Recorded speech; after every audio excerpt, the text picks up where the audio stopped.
Hey guys, so this is going to be my 1 month update on the Navdy system and things I've found out about it, my impressions after having used it for about a month, and a couple other things. So one of the first things, going back to the scroll wheel, in my last review I pointed out that it didn't really fit well. I had a user, Mr. Blue, who came in and told me put some rubber behind this and it'll fit a lot better, which it did. But in all honesty, if you're spending $800 on something, they should probably have it set up to where it can fit more than a handful of steering wheels comfortably. The actual look of the Navdy system, so I've had literally, I think, everyone who has seen my car. I've got my car wrapped in a matte frozen gray right now, so I have a lot of different people coming up to look at it. Every person that's seen the Navdy, I've gotten two responses that end in the same response. The first one is, "Oh, what's that?" Or, "Oh, is that one of those heads-up display things?" And then following that, they always say something along the lines of, "Huh, that must be really cool and useful because it looks really goofy or really weird sitting on your dash." I completely agree. I think that it looks almost absurd to the point where I want to take it off of my dash just because I think it looks so silly.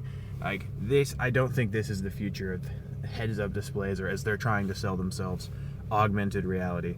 Even though I don't know how you can call this an augmented reality device. I mean, is it really augmenting reality? I don't think so. So if you've never used a Navdy, I don't know so much that this is the heads-up display for you to look into. I've looked into a lot of different heads-up displays, and I might make an entire other video about my top 7 favorite heads-up displays coming out, the Hudley being one of those. But in all honesty, if I hadn't gotten so used to the functionality behind the Navdy, I don't think this would still be sitting on my dash right now. I've really come to kind of almost rely on the maps and the speed and stuff like that. It kind of feels like it's an integral part of my driving experience now, which kind of sucks because I really just don't like this thing sitting here on my dash anymore. I think it does look kind of ridiculous. The hand gestures, they by the way, they update these things every couple of days. They're very good about updates, but the hand gestures have gotten loads better. They're almost 100% responsive now. Fantastic. To pull up that side screen for the music, you can press this button twice and it'll pull up your side screen for music. Oops. Yeah, that sometimes doesn't do it, but there we go. See, music, cool. Really just, I still stand by my saying that this is a distraction, especially considering that the whole big unit is in your view, and it's this massive, colossal thing.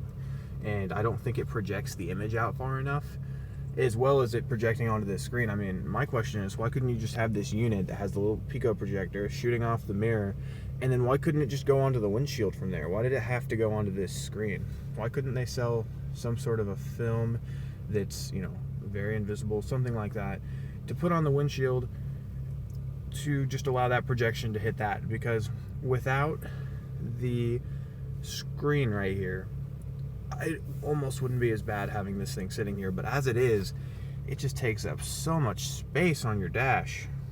So I mean, really, they still haven't come out with voice texting or anything like that through this. I've got the Google Now thing working a bit better through it. I mean, overall, I'd say I'm very impressed with how often they update the system and things like that, but my review still stands in the sense that I don't think it's worth $800. I don't think I should have had to kind of ghetto rig this thing to work with not only a scroll wheel, but with actually getting this to sit here. And I think it just looks really silly. If you've got a sports car or a car that people really enjoy looking at, I don't think you should have this sitting on your dash ever. Like, just, it's almost like a drug. Don't get started with it because it's going to be hard to put down, even though you know you need to.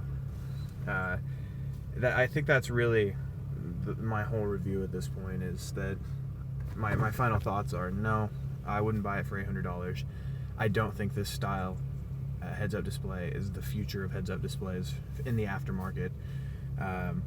And I really think that it should have been done differently, because there's so much still missing that I think are core functionality, like being able to reply to a message with voice through the unit, and even at like $600 or so, I've kind of thought out, no, I don't think it's worth that anymore. So that's my review, guys.